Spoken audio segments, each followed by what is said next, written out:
What's going on, everyone? So the Arizona Republic released several reports. One about a potential swap with Jimmy Butler and Bradley Beal. Go check out that video. Did a whole breakdown on that. But another report talked about how Jusuf Nurkic is available for trade, that they are active in shopping him. I didn't think that they should have got him to begin with. The moment they got Nurkic and the moment that they got a Bradley Beal, I thought it didn't make sense, right? I think that was the last thing. They didn't need a 2010 center, right? They didn't need a center that isn't great defensively, right? They needed a rebounding, shot blocking center, right? Like that would have been ideal, clean, easy, right? Like something, Clint Capella even would have been great. Right, somebody that just can rebound, offensive rebound, and as well as block shots. They could have gotten like an Andre Drummond or something like that off the bench, or even as a starter because he is a great rebounder.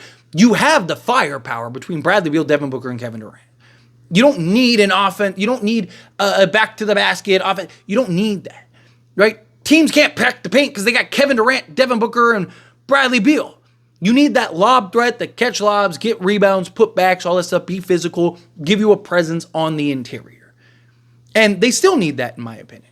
And I still think that they need to go look to try to acquire something like that. Now, supposedly, in whatever move that they make for Nurk, they want to get a big in return, which I think is fine. What can you end up getting? Right? And what is Nurk's value? So he's making $18.1 million. So you got to remember, the Suns are a second apron team. So they can't aggregate salaries, so they can't stack him and somebody else and go get a guy. Like they can't, right? And they can't take on more salary. Because like I mentioned, like a Clint Capella, I think could make a lot of sense for them. But he's making $20 million and they can't aggregate salary, so they'd have to get a third team involved. Not just that. Does Capella for Nurk as a swap make sense? Probably not. I do think if you get Jimmy Butler, yes, I do. Because again, now you have Jimmy Butler with a Kevin Durant and Devin Booker. If you can get that guy that can block shots and rebound, obviously Clint Capella is not the guy he used to be, but you'd also have more flexibility, right? He's $20 million, but he's an expiring contract. Where look at Nurk, he's got another year on his deal. But you look at Nurk, he's 30 years old, right? And he just turned 30, so again, he's still got a couple more years. He is a good productive center. He's not this great defender or anything like that, but he's a guy that can get you a double-double.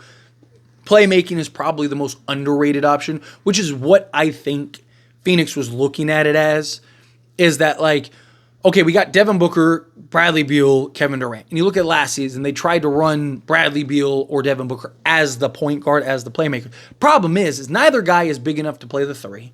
Neither guy is skilled enough as a playmaker to play the point. They can both make plays, but they're not playmakers. Right? And that was why they brought in like a Tyus Jones, who's been very good for them, but he's not the defender that they need. They really need, like what the team needed, if they really wanted to get to a contention status. Kevin Durant and Devin Booker were all the firepower you needed offensively. You needed a legit 3-and-D point guard, and you needed a two-way wing along with a rebounding, shot-blocking center. And Phoenix would probably be one of the best teams in the league. Right? Because you had the firepower. You have two of the top, 10 scorers, just like natural scorers in the league. You don't need another guy that can go give you 30 on a night. You need guys that are willing to do the dirty work, do the hustle plays, work hard, defend, dive for loose balls, get these guys in their spots with the basketball, all of that. That's what they needed. And I think part of the logic for Phoenix was probably like, okay, Nurk gives this guy that can make plays out of the post, right? So you can kind of run your offense through him at times, kind of operate him as like a pseudo point guard, right? Kind of like what Denver runs with Jokic. But Jokic is just like a different beast, right? Nurk can make plays. He's good, but he's not to that level. But you look into like what he's doing, right? So this season, 21 games, he's averaging 24.5 minutes per game because they also got Plumlee, who I think Plumlee's fine. Like worst case scenario, if anything, if you could turn Nurk into like two legit 3-and-D guys, like even like low-end guys, like a Cody Martin and whatever, right? Like that makes sense. And then just run Plumlee and just get like a serviceable backup or something like that. Plumlee with his athleticism, rebounding, doesn't really give you the defense, but again, gives you something like that. But 24.5 points per game, 45.5% from the floor on only 7 attempts per game. He's shooting 29.4% from three-point range on 2.4 attempts. He is shooting 54.3% on 4.5 attempts from two-point range, EFG of 50.7%, shooting 70% from the foul line on 3 attempts. He's averaging 9.6 rebounds, 1.7 assists, a steal, a block, 9.1 points, right? Last season, he was 11, 1 steal, 1 block, with 4 assists, 11 rebounds, right? So he's actually regressed this season, but it's also been more clunky. You also have Tyus Jones now, so you don't need the playmaking, and the ball's not in Nurk's hands as much. But this is a perfect example, right? Like, you have Nurk, and he's taking 7 attempts per game. You don't need a dominant big man that can go get you 20 a night. That's not what this team needs. It's not what this team needed. You had the offensive firepower. They need to try to turn Nurk into kind of some dirty work guys here, right? Like, Grayson Allen was really good for them last year. Why? Because he did the dirty work. He was shooting the lights out, and on top of shooting the lights out, he was one of their gritty guys. He was one of the guys who was getting after it defensively, diving for loose balls, right? Like, you need more of those guys. Like, Royce O'Neal was a great pickup for them. Legit 3-and-D, guard wing, right? They need to get kind of more value guys like that. They need to get more kind of two-way guys, ideally. And again, just a good rebounding center. If you can get somebody that can just gobble up all the boards and just get you, 3 or 4 offensive rebounds a game, which is why, like, Clint Capella still is one of the best offensive rebounders in the game. He still blocks some shots. He's not the Houston Clint Capella, but he's still, like, I do think would be some service on this team. Problem is just Phoenix is so incredibly limited, and how many teams are looking at Nurk and going, like, that's the guy.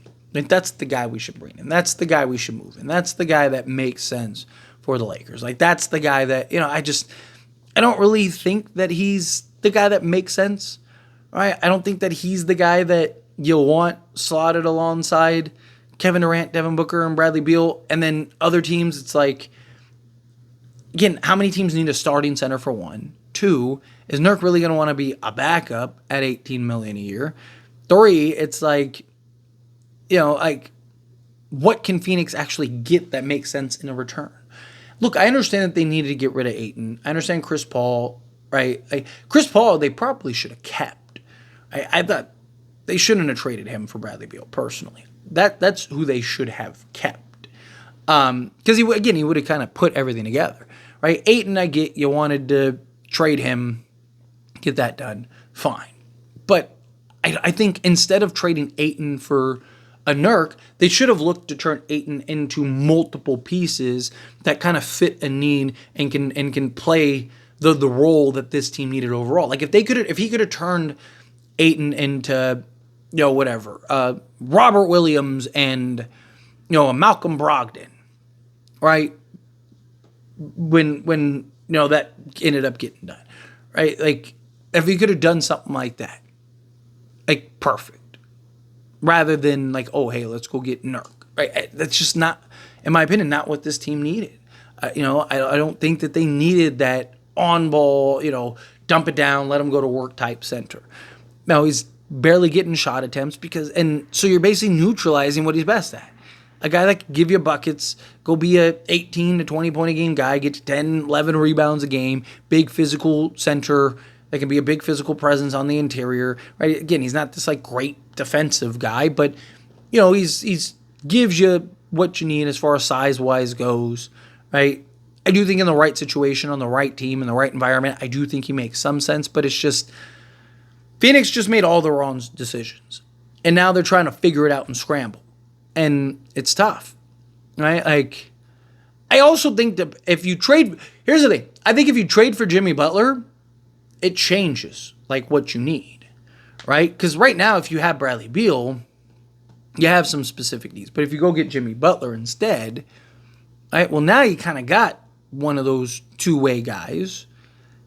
Right? I still think you go get that rebounding center, but I just think that now you don't have the need for kind of the dirty work guy, because Jimmy's the guy that embraces that. Jimmy's the guy that loves that. But however you feel, whatever your thoughts are, I'd love to hear it either way. So let me know down in the comments below. That being said, if you haven't liked this video, hit that like button. Helps me out. Lets me enjoy these types of videos, and I truly appreciate it. Not subscribe channel, hit that subscribe button. Turn on the bell notifications. Appreciate y'all. See you in the next one. Thank you.